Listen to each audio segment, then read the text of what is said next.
Hello, good morning, सुप्रभात। कैसे हैं आप?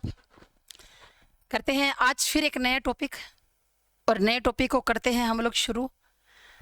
और हमारा जो है चल क्या रहा है, कौन सी यूनिट कर रहे हैं, ये हर लेक्चर में आपको बताना ज़रूरी है। जो बीएड फर्स्ट ईयर की हमारा चल क्या रहा है कि जो बीएड फर्स्ट ईयर की पेपर जो थर्ड है वो हम लोग कर रहे हैं। पेपर थर्ड को हम लोग कर रहे हैं। और इसकी यूनिट कौन सी है? आज हमारी यूनिट तो हमारी सेकंड ही चल रही है अभी तक।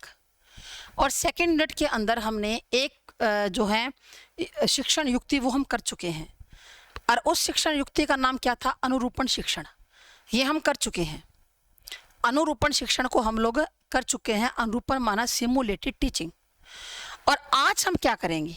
आज हम करेंगे मस्तिष्क उद्वेलन विधि, यानी कि ब्रेन स्टॉर्मिंग। आज हम क्या करेंगे? मस्तिष्क उद्वेलन विधि, जिसको कि आप क्या कहते हो? Brain storming. यानी कि जो हमारी बुद्धि है ना, बुद्धि, इसके अंदर स्टॉर्म क्या होता है? तूफान होता है। स्टॉर्म क्या होता है? तूफान। मतलब बालक तब सीखेगा जब उसकी बुद्धि के अंदर एक तूफान पैदा होगा। तूफान कैसे? इसके अंदर टीचर क्या करता है? बच्चे को एक समस्या देता है। इसके अंदर टीचर बच्चे को एक समस्या देता है और बच्चे को कहता है कि इस समस्या का जो हल है वो तुम खुद करो। ठीक है ना? इस समस्या का जो हल है वो क्या करो? तुम खुद निकालो इस समस्या का हल। तो बच्चा क्या करता है? बच्चा अपने बुद्धि की सहायता से उस समस्या का हल निकालता है। उसके मस्तिष्क में, बुद्धि में एक आइडियाज का, विचारों का, कल्पनाओं का तूफान उठता है और वह उस समस्या के तह तक पहुंच जाता है। यानी कि बच्चे को खुद ही समस्या समाधान के योग्य बनाना ब्रेनस्टॉर्मिंग है। क्या कहा मैंने? कि बच्चे को खुद से ही समस्या के समाधान के योग्य बनाना क्या होता है? ब्रेनस्टॉर्मिंग होता है। चलो जी, करते हैं अब इसको हम लोग अच्छी तरह से। मस्तिष्क उद्वेलन विधि अगली युक्ति है। ये हमारी 5 युक्तियां बताई थी ना, एक तो मैं करवा चुकी और अब ये दूसरी है। मस्तिष्क उद्वेलन विधि चिंतन को, जो हम सोचते हैं ना, चिंतन करते हैं, जो हम चिंतन करते हैं, चिंतन को विकसित करने की एक बड़ी महत्वपूर्ण विधि है।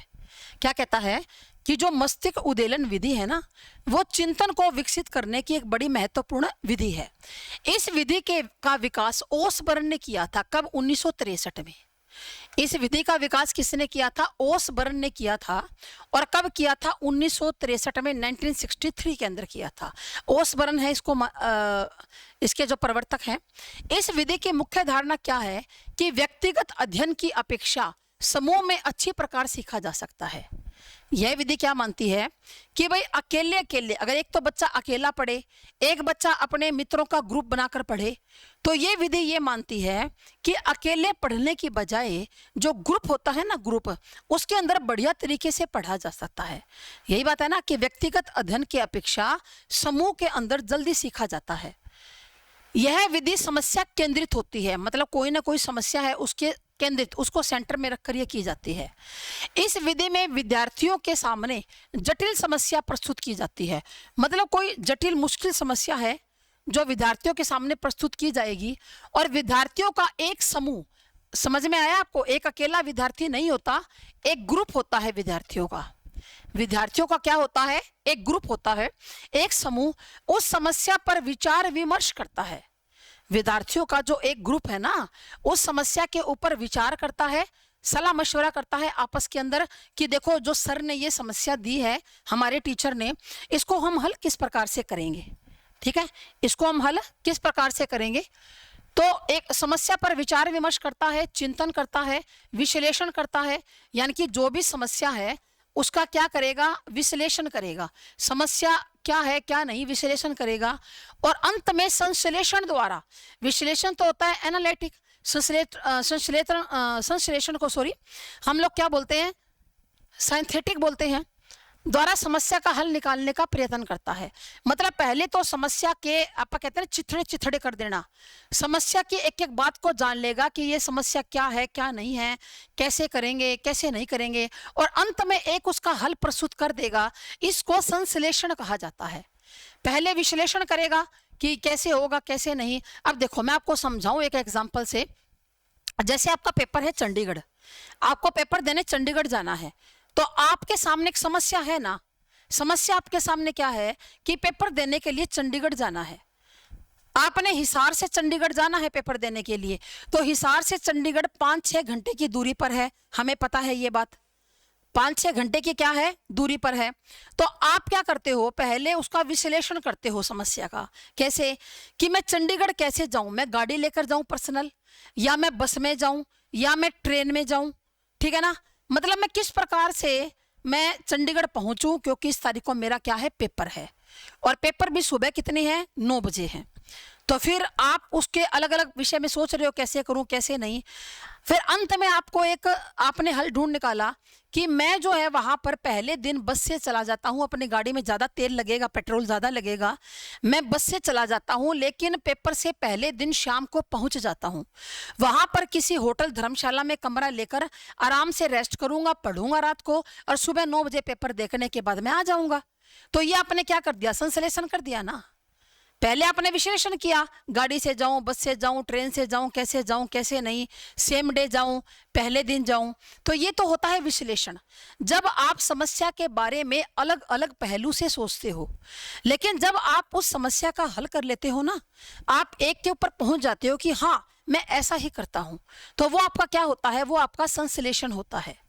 जब आप उसका विश्लेषण करने के बाद एक समस्या के तह तक पहुंच गए, तो उसको क्या कहा जाता है, उसको संश्लेषण कहा जाता है। आगे देखिए, अंत में विद्यार्थी खुद ही अध्यापक के मार्गदर्शन से, अध्यापक मार्गदर्शन जरूर करेगा कि भाई बच्चों ऐसा करो, ऐसा नहीं, थोड़ा बहुत तो देखो राह दिखाएगा, उसका मूल्यांकन करते हैं। इस विधि की सहायता से विद्यार्थियों में मुख्य रूप से चिंतन की क्षमता को विकसित करने का प्रयास किया जाता है। जो चिंतन है ना हमारा, जो हम सोचते हैं, उसकी क्षमता को विकास करने का क्या किया जाता है, प्रयास किया जाता है। क्या कहता है कि इस विधि के क्या किया जाता है, इस विधि का प्रयोग क्यों किया जाता है, विद्यार्थियों के अंदर चिंतन की क्षमता का विकास करने का क्या किया जाता है, प्रयास किया जाता है। डेविस के अनुसार, डेविस क्या कहता है, अकॉर्डिंग टू डेविस, मस्तिष्क विप्लव, मस्तिष्क विप्लव क्या होता है, ब्रेनस्टॉर्मिंग, जो हम अभी कर रहे हैं। ब्रेनस्टॉर्मिंग को हिंदी में क्या बोलते हैं, मस्तिष्क विप्लव बोलते हैं। समस्या समाधान के प्रति विद्यार्थियों की रचनात्मक एवं खुली मानसिकता में वृद्धि करने का उपागम है। ये क्या कहते हैं कि जो मस्तिष्क विप्लव है ना, जो ब्रेनस्टॉर्मिंग, ये क्यों किया जाता है इसका प्रयोग, इसको समस्या के समाधान के प्रति जो विद्यार्थी होते हैं ना, उनकी रचनात्मक एवं खुली मानसिकता में वृद्धि करने का उपागम होता है। ये खुली मानसिकता में क्या करता है, वृद्धि करता है। पेज व थॉमस के अनुसार, किसके अनुसार, ये कहता है पेज व थॉमस के अनुसार, मस्तिष्क जो विप्लव है, ये क्या कहता है, जो ब्रेनस्टॉर्मिंग है, वो समस्या का समाधान खोजने की एक तकनीक है, एक क्या है, टेक्निक है, जिसमें भाग लेने वाले को उपहास के बिना, मतलब उसका मजाक उड़ाए बिना अपने सुझाव प्रस्तुत करने के लिए प्रोत्साहित किया जाता है। आए समझ में। तो आपको डेविस की भी याद कर लेना, पेज व थॉमस की भी। अगर दोनों याद ना हो तो पेज व थॉमस की याद कर लेना, ये ज्यादा आसान है। क्योंकि देखो डेविस की थोड़ी सी मुश्किल है। डेविस क्या कहता है कि समस्या समाधान के प्रति विद्यार्थियों की जो रचनात्मकता है एवं खुली मानसिकता में वृद्धि करने का तरीका है, उपागम ना लिखो, तरीका लिख दो। आपको जरूरी है एज इट इज छाप के आनी है, ये कोई जरूरी नहीं, आप बढ़िया तरीके से लिख कर आओ, चाहे वो फिर कैसे भी हो। फिर पेज व थॉमस क्या कहता है, जो मस्तिष्क विप्लव है ना, वो समस्या के समाधान खोजने की एक टेक्निक है, जिसमें भाग लेने वाले का मजाक नहीं उड़ाया जाता, बल्कि उसको सुझाव देकर उसको आगे बढ़ने के लिए प्रोत्साहित किया जाता है। ये किसने कहा, पेज व थॉमस ने। तो ये विधि जो है वो समस्या समाधान के प्रति विद्यार्थियों में चिंतन विकसित करने की एक विधि है। ये जो विधि है वो समस्या समाधान के प्रति विद्यार्थियों के अंदर चिंतन विकसित करने की क्या है, एक विधि है। उसके बाद देखिए मस्तिष्क उद्वेलन या विप्लव की क्या है विशेषताएं। मस्तिष्क उद्वेलन की या विप्लव की विशेषताएं क्या क्या है। मस्तिष्क उद्वेलन की प्रमुख विशेषताएं निम्नलिखित हैं। यह विधि विद्यार्थियों को चिंतन तथा समस्या समाधान को विकसित करती है। एक तो विद्यार्थियों में चिंतन को विकसित करती है और एक समस्या के समाधान को विकसित करती है, मनोवैज्ञानिक सिद्धांतों पर आधारित होती है। देखो, चिंतन को और समस्या समाधान को तो विकसित करती ही है, आगे कहता है कि मनोवैज्ञानिक सिद्धांतों पर क्या है, ये आधारित है, साइंटिफिक मेथड पर है ये आधारित। फिर ज्ञानात्मक तथा भावात्मक उद्देश्यों की प्राप्ति में सहायक है। यह किस में सहायक है कि ज्ञानात्मक और भावात्मक उद्देश्यों की प्राप्ति में सहायक है। यह विधि सामूहिक चिंतन तथा विचार विमर्श पर बल देती है कि आप चिंतन किसके अंदर कीजिए, समूह में कीजिए, और विचार विमर्श पर क्या देती है, बल देती है। यह विद्यार्थियों को स्वतंत्रता पूर्वक चिंतन के द्वारा निष्कर्ष तक पहुंचाने में सहायक है।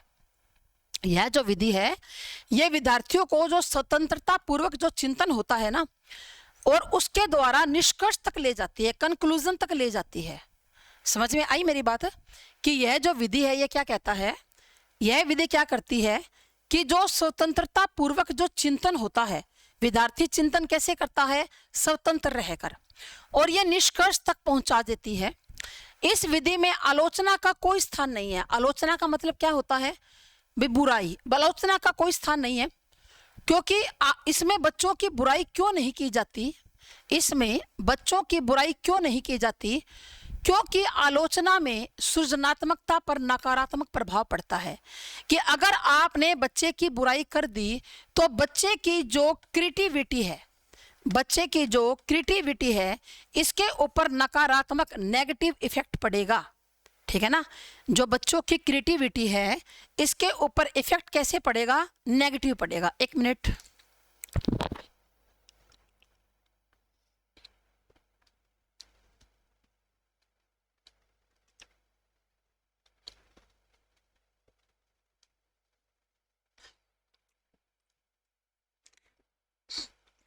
हाँ जी, हमने क्या पढ़ा, किसकी विशेषताएं क्या क्या है।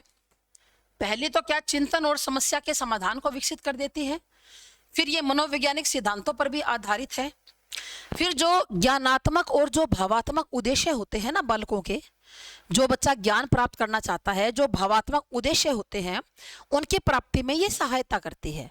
फिर यह विधि सामूहिक चिंतन और विचार विमर्श पर भी बल देती है कि समूह के अंदर कैसे चिंतन किया जाता है, विचार विमर्श कैसे किया जाता है। यह विद्यार्थियों को स्वतंत्रता पूर्वक चिंतन के द्वारा निष्कर्ष तक पहुंचाने में सहायक है। विद्यार्थियों को चिंतन कैसा करवाती है, स्वतंत्र रहकर, और ये निष्कर्ष तक, कंक्लूजन तक पहुंचा देती है। इस विधि में आलोचना का कोई स्थान नहीं है, बुराई का कोई स्थान नहीं है, क्योंकि आलोचना में सृजनात्मकता पर नकारात्मक प्रभाव पड़ता है। अगर आप बच्चे की बुराई करोगे तो बच्चे के ऊपर प्रभाव कैसा पड़ेगा, नकारात्मक प्रभाव पड़ेगा बच्चे के ऊपर, पॉजिटिव नहीं पड़ेगा, नेगेटिव पड़ेगा। फिर कहते हैं कि इस विधि के द्वारा विद्यार्थियों के अंदर सामूहिकता की जो भावना होती है, जो सामूहिकता की जो भावना है, वो क्या होती है, उत्पन्न होती है। बालकों के अंदर ग्रुप के अंदर पढ़ने की, ग्रुप के अंदर काम करने की जो भावना है, वो बालक के अंदर पैदा होती है। मैं देखो, सीधी सी बात है, जब आप बच्चे को कोई समस्या दे दोगे और ये कहोगे कि भाई इस समस्या का आपको समाधान करना है, कोई भी समस्या हो सकती है। जैसे आपने बच्चे को क्या समस्या दी कि समाज के अंदर जो बेरोजगारी की समस्या है, वो इतनी क्यों बढ़ती चली जा रही है, आप इसके ऊपर हमें कुछ बताइए, विचार विमर्श कीजिए। तो बच्चों का ग्रुप होगा, तो ग्रुप के अंदर बच्चे क्या करेंगे, आपस के अंदर डिस्कस करेंगे, टीचर से मदद लेंगे कि हम इसका डेटा कहाँ से प्राप्त करें कि बेरोजगारी क्यों बढ़ती जा रही है, और कितने बेरोजगार हैं, कितने नहीं हैं, कितनों को रोजगार कितने हैं, बेरोजगारी कितनी है। तो वो सारे के सारे आपस के अंदर बातें करते हैं। ठीक है ना, इस तरह से उन्होंने जब आपस के अंदर बातें करने के बाद फिर वो एक निष्कर्ष निकाल लेते हैं। मतलब वो ऐसे नहीं कि हाथों हाथ 10 मिनट में डिस्कस कर लिया, 15 मिनट में कर लिया और निष्कर्ष निकाल लिया, ऐसा नहीं होता। इसको करने के लिए एक टाइम पीरियड दिया जाता है कि आपके पास 3 दिन का या 4 दिन का समय है, आप डेटा इकट्ठा कीजिए और ये बताइए कि जो समाज के अंदर जो बेरोजगारी की समस्या है वो क्यों बढ़ती जा रही है। तो बच्चा क्या करेगा, इसके लिए प्रयास करेगा, सारे बच्चे मिलकर प्रयास करेंगे समूह के अंदर। फिर वो टीचर की भी मदद लेंगे कि सर आप भी कुछ बताओ, हम कहाँ से ये डेटा इकट्ठा करें, कलेक्ट कहाँ से करें। फिर उसके बाद लास्ट में कंक्लूजन तक पहुंच जाता है कि समाज में बेरोजगारी की समस्या इसलिए बढ़ती जा रही है। तो इसके अंदर बच्चे के क्या है, समस्या समाधान की क्षमता का विकास होता है, बच्चे का चिंतन बढ़ता है, ठीक है ना। तो बच्चे का हर तरफ से फायदा है। हमने बच्चे को केवल एक किताबी ज्ञान नहीं देना, बल्कि हमने बच्चे को इस योग्य बनाना है कि बच्चा किसी भी समस्या का समाधान अपने बिहाफ पर कर सके। क्योंकि देखो जीवन क्या है, समस्याओं से भरा पड़ा है, और जब भी जीवन में कोई समस्या आएगी तो बच्चा क्या करेगा, उस समस्या का समाधान खुद कर सकता है। ठीक, उसके बाद मस्तिष्क विप्लव के संगठन के चरण, ऑर्गेनाइजिंग ब्रेनस्टॉर्मिंग, यानी कि आप इसका संगठन कैसे करोगे। जो ब्रेनस्टॉर्मिंग है, आप इसका जो संगठन है वो कैसे करेंगे। तो ये कहते हैं कि किसी भी समस्या के समाधान के लिए मस्तिष्क विप्लव यानी कि ब्रेनस्टॉर्मिंग का संगठन किया जाता है। कोई भी समस्या हो, अगर उसका हमने समाधान करना है तो उसके लिए ब्रेनस्टॉर्मिंग का संगठन किया जाता है, विप्लव का संगठन किया जाता है। इस प्रक्रिया के माध्यम से व्यक्ति अनेक विचारों एवं समाधानों को व्यक्त कर सकता है। इस प्रक्रिया के माध्यम से क्या करेगा कि अनेक विचारों को और समाधानों को इकट्ठा कर लेगा। अभी मैंने आपको एग्जांपल बताया। ब्रेनस्टॉर्मिंग अकेले या कर्मचारियों के समूह के मध्य हो सकता है, अकेला व्यक्ति भी कर सकता है, बाकी इसके अंदर समूह को प्रेफरेंस दी गई है कि समूह के अंदर व्यक्ति अच्छा करेगा। इस प्रक्रिया के निम्नलिखित तथ्यों पर विचार करना अनिवार्य है। समस्या की स्पष्टता, पहला तो क्या है, समस्या की स्पष्टता। मस्तिष्क विप्लव हेतु तैयार होने से पहले, मस्तिष्क विप्लव के लिए तैयार होने से पहले जिस समस्या का समाधान प्राप्त करना है ना, उसके संबंध में पूरी जानकारी और पहचान होनी चाहिए। इसके माध्यम से समस्या समाधान में गतिशीलता होगी और मदद मिलेगी। जब आपको यही नहीं पता कि बेरोजगारी क्या होती है, समाज में बेरोजगारी को फिर दूर कर कैसे किया जा सकता है, क्या कारण है, जब आपको कुछ नॉलेज ही नहीं है तो आप उसके बारे में कैसे जानोगे। इसलिए कहता है कि पूरी जानकारी थोड़ी बहुत उसको होनी चाहिए, पहचान होनी चाहिए बच्चे को। उसके बाद ये तो है समस्या की स्पष्टता, यानी कि बालक के सामने जो समस्या है वो एकदम स्पष्ट होनी चाहिए। अब बच्चे को यही ना पता हो कि उसको समस्या क्या दी गई है तो फिर उसका हल वो कैसे करेगा। जब बच्चे को यही नहीं पता कि समस्या दी क्या गई है तो उसका हल वो नहीं कर सकता।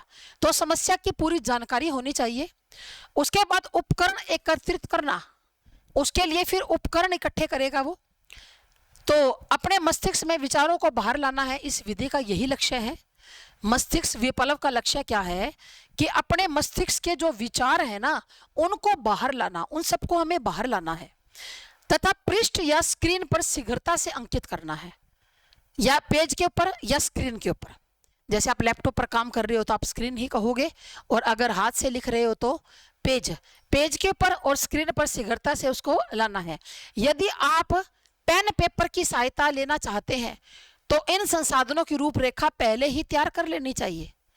एक तो आप उस चीज को कंप्यूटर पर करना चाहते हैं तो ये तो एक अलग बात है, लेकिन अगर आप पेन और पेपर की सहायता से करना चाहते हो ना तो इन संसाधनों की रूपरेखा पहले तैयार कर लेनी चाहिए। मतलब आपको पता होना चाहिए कि आपको पेन भी चाहिएगा, पेपर भी चाहिएगा। यदि आप ऑनलाइन काम करना चाहते हैं तो अपने विचारों के संगठन तो उसकी भी व्यवस्था करनी चाहिए कि जो लैपटॉप है वो मेरा सही है या नहीं है, इसके अंदर इंटरनेट है या नहीं है ना, नेट कनेक्ट है या नहीं है। तो पहला क्या है, समस्या आपके सामने स्पष्ट होनी चाहिए। दूसरे बात, जो आपको उपकरण चाहिएंगे, पेज चाहिए, पेन चाहिए, या कंप्यूटर चाहिए, या जो है वो नेट रिचार्ज होना चाहिए। तो ये सारी बातें आपको क्लियर होनी चाहिए। उसके बाद आगे बात करते हैं नंबर 3 पर, कैसे की जाती है ये बता रहे हैं। उसके बाद बात कर लेते हैं नंबर 3 पर। तो नंबर 3 पर क्या कहता है कि विचारों पर ध्यान केंद्रित करना। पहले तो क्या है, समस्या को समझना, उसके बाद उपकरण इकट्ठे कर लिए, उसके बाद नंबर 3 पर विचारों पर ध्यान केंद्रण। जो विचार होंगे उनके ऊपर ध्यान आप किस तरह से केंद्रित करोगे। समस्त उपकरण तैयार हो जाने के बाद शीघ्रता से अपने विचारों को संक्षेप में लिखना प्रारंभ कर देना चाहिए। आपके पास चाहे आप टाइप कर रहे हो लैपटॉप या कंप्यूटर के अंदर, या फिर आप पेज पर लिख रहे हो पेन से, तो जब आपके पास उपकरण तैयार हो जाए तो शीघ्रता से अपने विचारों को शॉर्ट में लिखना आपको शुरू कर देना चाहिए। प्रारंभ में व्यक्ति यह निर्णय नहीं कर पाता कि कौन से विचार दृढ़ हैं या कौन से वास्तविक हैं। वे शुरू के अंदर तो नहीं निर्णय कर पाता कि कौन से मेरे सही हैं और कौन से नहीं हैं। तो प्रारंभ में व्यक्ति केवल उन विचारों को लिखना चाहता है जिन्हें वह कर सकता है। ठीक, फिर है अपनी सूची को परिसीमित रखना। अपनी सूची को क्या करना? परिसीमित रखना। परिसीमित का मतलब क्या है कि ये कहता है कि मस्तिष्क में जो विचार इकट्ठे हो गए ना, उनमें से जो 2-3 बढ़िया विचार हैं उनको आप चुन लीजिए और फिर स्वयं से कुछ प्रश्न करने होंगे। ऐसे हम लोग करते हैं ना, जैसे आप मार्केट के अंदर शर्ट लेने गए, आपको कंफ्यूजन है कौन सी शर्ट लूं, तो पहले मान लो आपको शर्ट लेनी है एक, तो आप पहले 4 शर्ट को अलग रखवा दोगे, देखते जाओगे, कहोगे इसको भी अलग रख दो, इसको भी अलग रख दो, इसको भी अलग रख दो। फिर आप चारों में से देखोगे, दुकानदार पूछेगा अरे चारों लेनी है क्या? आप कहोगे ना जी, इनमें से तो 2 ही लेनी है या एक ही लेनी है। तो वो कहेगा देख ले अब कौन सी एक लेनी है भाई। तो आप उसमें से एक को कह दोगे हाँ जी ये कर दो पैक। तो आपने पहले तो ज्यादा सारी शर्टों को छांट लिया, 4 को छांट लिया, 3 को छांट लिया, और उसमें से फिर आपने एक को चूज कर लिया कि मुझे ये शर्ट चाहिए। तो यही तो सेम बात है कि 2-3 जो सबसे बढ़िया विचार है ना, आपके जो 2-3 विचार हैं जो सबसे क्या है, जो बढ़िया विचार हैं, तो आप उनको क्या करोगे? चुन लोगे और स्वयं से कुछ प्रश्न करोगे, जैसे क्या जो ये मैंने विचार चुना है ये मौजूदा संसाधनों के साथ लागू किया जा सकता है, मतलब आज के टाइम पर ये लागू हो सकता है, या क्या कर्मचारियों के समय या वित्त के अतिरिक्त अनिवेश की आवश्यकता है। ठीक है ना? आप अगर अगली वाली लाइन ना करोगे तो इतने ही कर लो, क्या यह विचार मौजूदा संसाधनों के साथ लागू किया जा सकता है। ठीक है ना? उसके बाद क्या इस विचार पर पहले कोई प्रयास किया गया है। आप ये भी जानोगे कि जो आपका विचार है क्या इसके ऊपर पहले भी कोई प्रयास किया गया है। उसके बाद इस विचार पर मुझे किसे समझने की आवश्यकता है। ये कुछ प्रश्न है जो आपको अपने आप से करने हैं कि क्या यह विचार मौजूदा जो संसाधन है उनके साथ लागू हो सकता है, यानी क्या जो करंट का हमारे हालात हैं, आज ताज़ा जो हमारे हालात चल रहे हैं समाज के अंदर, क्या इन विचारों को लागू किया जा सकता है। दूसरी बात, क्या इन पर पहले भी कोई प्रयास किया गया था। तीसरी बात, क्या मुझे किसे समझने की आवश्यकता है। चौथी बात, क्या इस विचार को कंपनी में एक बड़े सांस्कृतिक या व्यवहारिक परिवर्तन की आवश्यकता है। मान लो कोई कंपनी के अंदर कोई समस्या है और इसके ऊपर आप विचार कर रहे हो, ये इसके ऊपर है भी कि क्या इस विचार को कंपनी में एक बड़े सांस्कृतिक या व्यवहारिक परिवर्तन की आवश्यकता है। क्या इस विचार के लिए अब सही समय है। ये कुछ विचार हैं, ये कुछ प्रश्न हैं जो आपको अपने आप से करने हैं।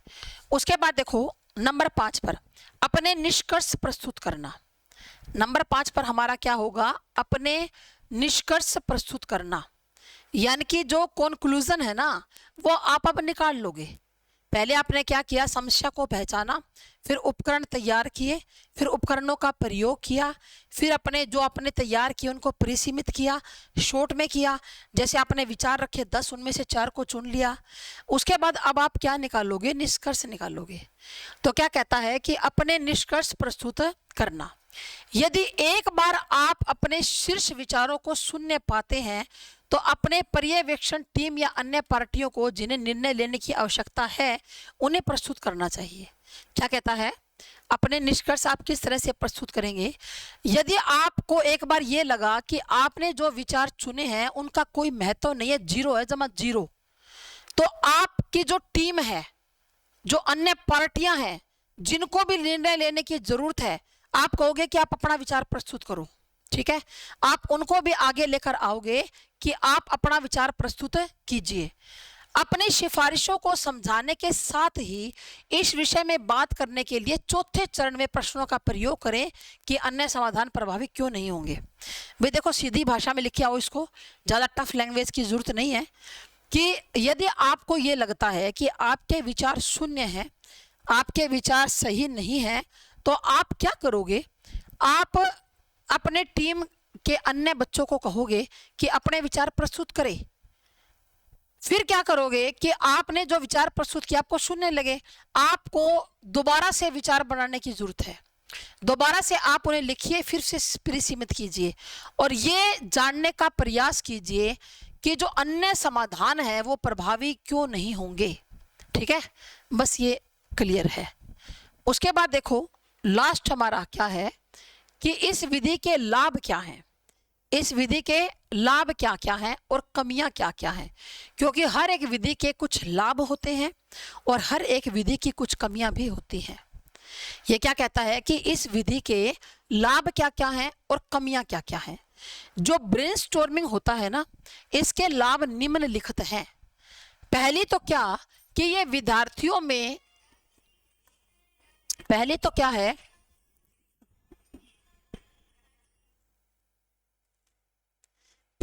है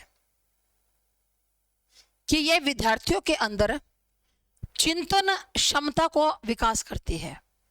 जो मस्तिष्क उद्वेलन विधि होती है, पहली तो बात क्या कि ये विद्यार्थियों में चिंतन की क्षमता का क्या करती है, विकास करती है। विकास तो करेगी, चिंतन का तो सारा रोल है इसके अंदर। उसके बाद समस्या समाधान की योग्यता का विकास करती है, क्योंकि हमने बच्चे को इस काबिल बनाना है कि वो समस्या का समाधान कर सके। हमने बच्चे को किताबी कीड़ा नहीं बनाना कि वो किताब के अंदर प्रश्नों को पढ़ ले, उनका उत्तर याद कर ले, बस दैट्स इट। ऐसा नहीं बनाना। हमने बच्चे को ऐसा बनाना है कि वो जीवन में आने वाली कोई भी जो समस्या होगी उसका समाधान बच्चा खुद से अपने बिहाफ पर कर सके। तो अगर आपने बच्चे को समस्या समाधान करने के योग्य बनाना है तो आपको उसको मस्तिष्क उद्वेलन विधि से पढ़ाना ही पड़ेगा। ये आपको बच्चों के साथ करना ही पड़ेगा ताकि बच्चा खुद से समस्या का समाधान करने के क्या हो जाए, योग्य हो जाए। उसके बाद छात्रों की सृजन शक्ति को बढ़ावा देती है, यानी कि जो बच्चे की क्रिएटिव पावर है ना, जो बच्चे की कौन सी पावर है, क्रिएटिव पावर है, उसको क्या दे देती है, बढ़ावा देती है। जो बालक की जो सृजन शक्ति है, जो बालक की सृजन शक्ति है उसको क्या देती है, बढ़ावा देती है। यह विधि ज्ञानात्मक तथा भावनात्मक उद्देश्यों की प्राप्ति में सहायक है, यानी कि ज्ञानात्मक जो ज्ञान वाले विषय हैं और जो भावनाओं वाले विषय हैं उनको प्राप्ति में क्या है, ये सहायक है। यह विधि विद्यार्थियों को क्रियाशील रखने में मदद करती है, यानी कि ये विद्यार्थियों को क्या रखती है, विद्यार्थियों को हमेशा ये एक्टिव रखती है। ये विधि विद्यार्थियों को हमेशा क्या रखती है, एक्टिव, क्रियाशील रखती है। इस विधि द्वारा नए विचारों तथा निष्कर्षों की प्राप्ति होती है। नए नए विचार मिलते हैं और नए नए कंक्लूजन निकलते हैं, क्योंकि जब पूरी टीम होगी, समूह होगा, किसी भी समस्या के समाधान करने के लिए आपका एक समूह है और आप समस्या का क्या कर रहे हो, समूह के अंदर समाधान कर रहे हो, तो अलग अलग बच्चे अलग अलग विचारों को कहेंगे ना, अलग अलग बच्चे अलग अलग बातों को आपसे बोलेंगे कि भाई ये कर लें, ऐसे कर लें, वैसे कर लें। तो आपको ये भी नॉलेज मिलेगी कि किसी भी कोई भी समस्या है, उस समस्या को अलग अलग बच्चे किस प्रकार समझते हैं, उसका जो हल है वो अलग अलग बच्चे किस प्रकार से निकलते हैं। हर एक बच्चे के पॉइंट ऑफ व्यू से इस समस्या का समाधान क्या है, ठीक है ना। तो फिर क्या करती है, अलग अलग विचारों को और निष्कर्षों की इसमें क्या होती है, प्राप्ति हो जाती है। उसके बाद मस्तिष्क उद्वेलन विधि की सीमाएं क्या है या कमियां क्या है। जो आपकी मस्तिष्क उद्वेलन विधि है ना, जो ब्रेनस्टॉर्मिंग जो मेथड है, इसकी कमियां क्या क्या है और इसकी सीमाएं क्या क्या है। तो इस विधि में जहां बहुत से लाभ है ना, वहां उसकी सीमाएं भी हैं। देखो, चाहे कोई भी विधि क्यों ना हो, उसके जब कुछ लाभ होते हैं तो कुछ है कुछ की हानियां भी होती हैं। कुछ है क्या होती हैं, उसकी हानियां भी होती हैं। उस विधि की कुछ सीमाएं भी होती हैं। तो सीमाएं इसके अंदर क्या क्या है कि पहली बात तो क्या कि इस विधि के संचालन के लिए योग्य और अनुभवी शिक्षक चाहिए। अब ट्रेंड टीचर चाहिए, ऐसे नहीं कि कोई भी टीचर आकर और इस विधि को कर सकता है, क्योंकि टीचर को ज्ञान होना चाहिए कि कैसे बच्चों का तो ग्रुप बनेगा, कैसे बच्चों को इसके अंदर समस्या दी जाएगी, कैसे उनकी मदद की जाती है, ठीक है ना, किस प्रकार से जो अच्छा आउटपुट है वो निकल कर आएगा। तो ये कहता है कि इस विधि के लिए योग्य की और अनुभवी शिक्षकों की, टीचर्स की जरूरत होती है। सभी शिक्षक इसके संचालन के योग्य नहीं होते। भी अगर आप ये सोचते हो कि स्कूल के अंदर जितने भी टीचर हैं सारे के सारे इस विधि को कर सकते हैं, बच्चों से करवा सकते हैं, तो ऐसा आप गलत सोचते हो कि जो सभी टीचर है ना वो इस योग्य नहीं होते कि वो ब्रेनस्टॉर्मिंग मेथड से बच्चों को वो करवा सके। तो इसके लिए तो ट्रेंड टीचर चाहिए, बढ़िया टीचर चाहिए कि जो वास्तव में बच्चों को इस तरह से करवा सके। उसके बाद इस विधि में प्रतिभाशाली बालकों के द्वारा इस विधि में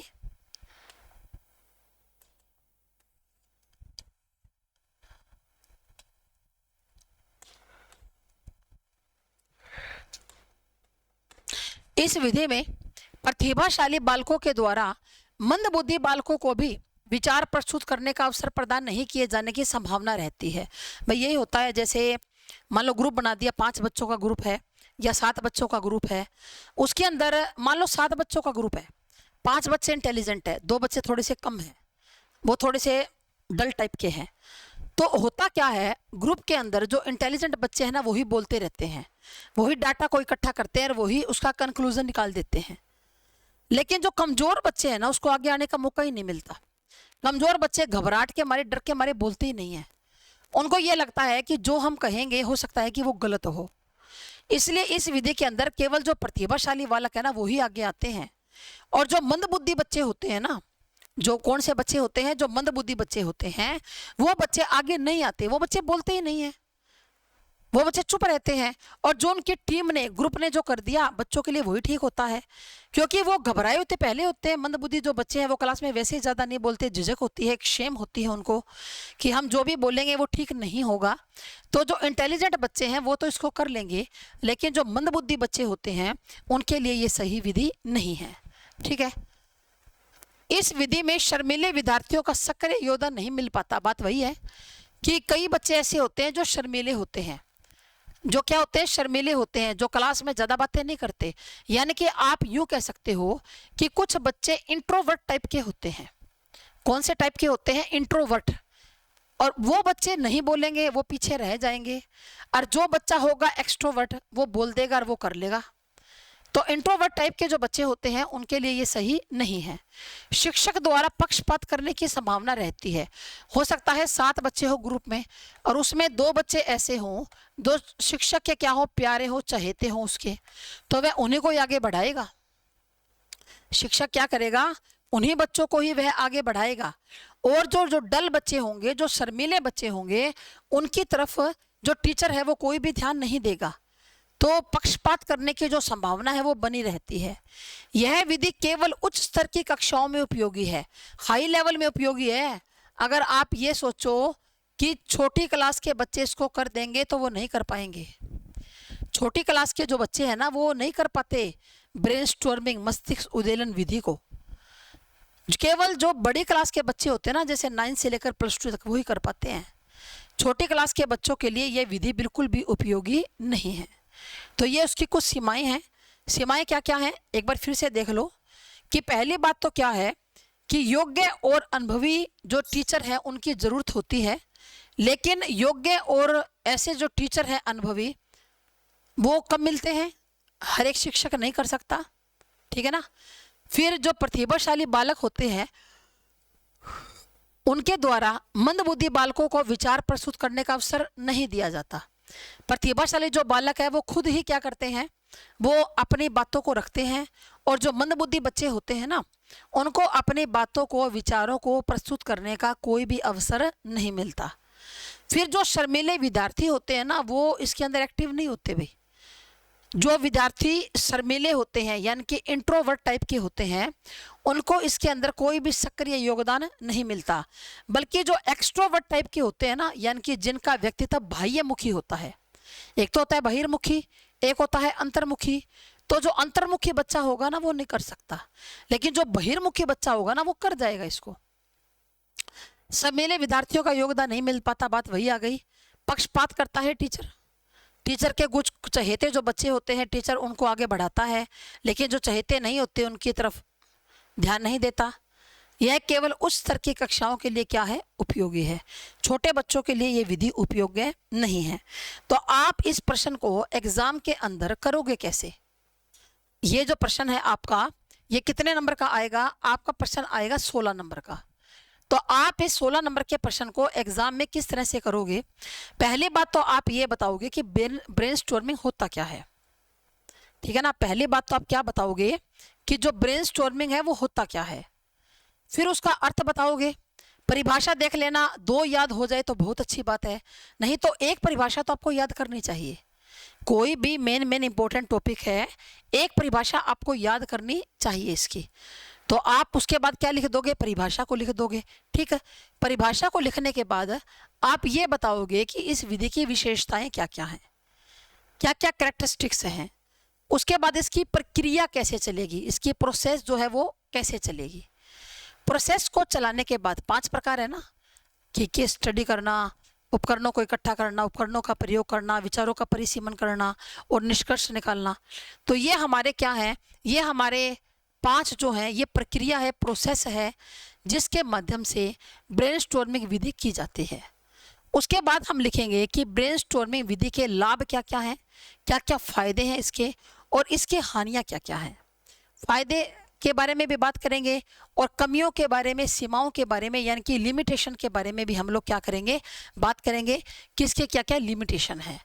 तो इस तरह से जब आप एग्जाम के अंदर लिखोगे ना कि क्या है और क्या नहीं है, तब आपका जो 16 नंबर का प्रश्न है बहुत बढ़िया तैयार हो जाएगा।